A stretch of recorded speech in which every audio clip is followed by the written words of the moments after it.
Hello guys, welcome back to my channel. Thank you for stopping by. Thank you guys for everything you're doing for me. I'm not taking it for granted. Thank you for the like, the share, the repost. I really do appreciate it.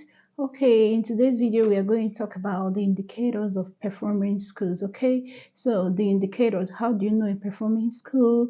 How do you know a school that you think when you put your child they will perform good? So there are indicators that someone look out for when looking out for a good school. So let's talk about them. These are some of the indicators. There are plenty, there are lots and lots of them, but I'll just pick out a few, okay, to make my video not to be that long. Okay, so I'm going to talk about the first one is promptness and regularity of teachers in school. Okay, like how often do teachers come teach, come to school to teach? Do they come to school early? You agree with me in certain countries, you see teachers, they come to school anytime they want. And you see them, they come anytime they want.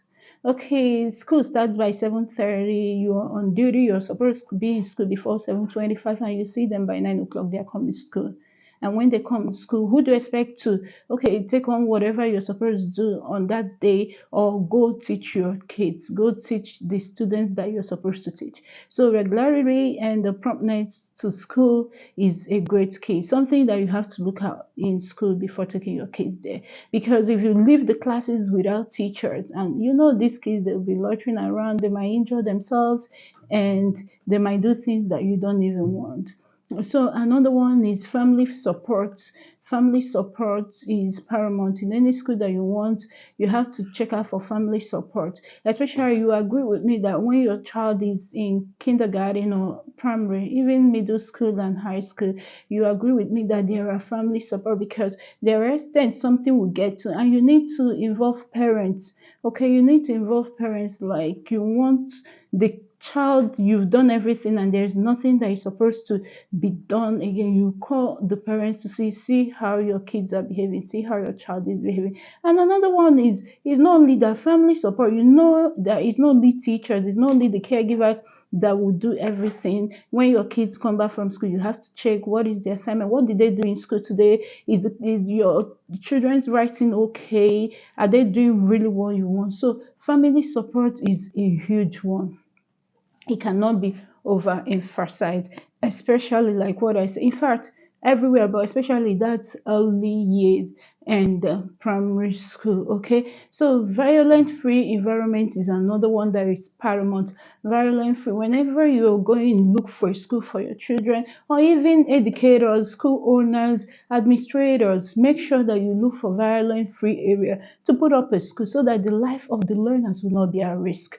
Okay, like if you don't look for a violent free area, every day the school will be shut down, because there'll be violent here, there'll be violent tomorrow. So you have to make sure that oh, where I'm going to put this school is a place that is violent free. Another one is potable water. You can agree with me that most of the countries, they still struggle with water. You see students, they will come to school, they will go outside the school premises to go get water for themselves.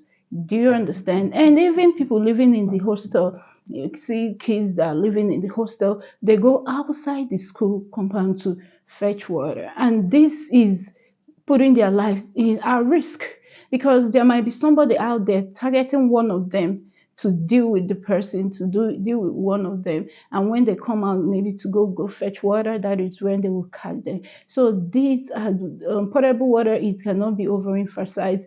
There should be water in the school premises, and every corner of the place should have water running. Another one is power supply. Most of the countries are still suffering and struggling with having steady power supply. And this is what you have to, anywhere you're putting school, you have to make sure you put 24/7 power supply. That is, every minute of the day there should be light, there should be power, because that is what you need to run the school. But to make the school, to the classes to be okay, they need fan, they need air conditioners, they need their lab, they need their ICT and the lab to function. Everything is what is light, is power. So they need projectors to learn. So how are you going to do it without power? So these are some of the things that you still look out for in school. Another one is enrollment of students, enrollment of learners. When you go to some schools, you just cry. Yes, I am a teacher.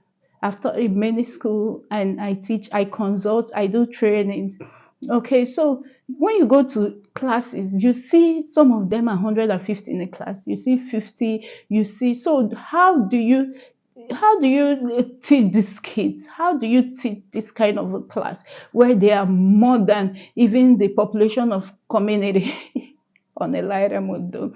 So you have to, a proper school, a performing school should know how to enroll students. You don't just because you want money, you want let them be coming. No, you should know when to stop. You don't bring these children and pack them in a class like that, because definitely the environment, the classroom environment will not be conducive for them to learn. So if the environment is not conducive, if the class is not conducive for them, how will they learn? So parents, educators, school owners, administrators, these are some of the kids. And parents, when you're going to look for school, please check out for this thing, because you don't want your child to suffocate in school. Another one is teacher retraining program. This one is paramount. In any school, there should be training, retrain and training programs at all, every time. Teach them new things, tell them how to do. Teachers should go for courses, they should go for training, maybe monthly, depending, get their certifications. It is paramount. Another one is accessibility. Accessibility in any, depending on the context that you're taking it from, but accessibility should be the place that the school is should be accessible, should be have a good road network, so that when parents are bringing their kids to school, they won't be bringing their school. Maybe if they are driving, their cars will be having fault every day because the roads are not accessible. So accessibility is another thing that we all look for when we want to put our children in a school.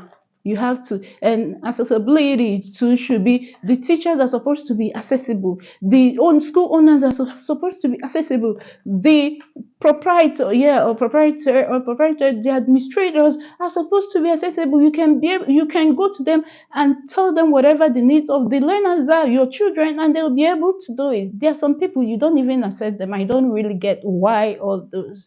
Okay, another one is space. Little children in preschool, they need space to play.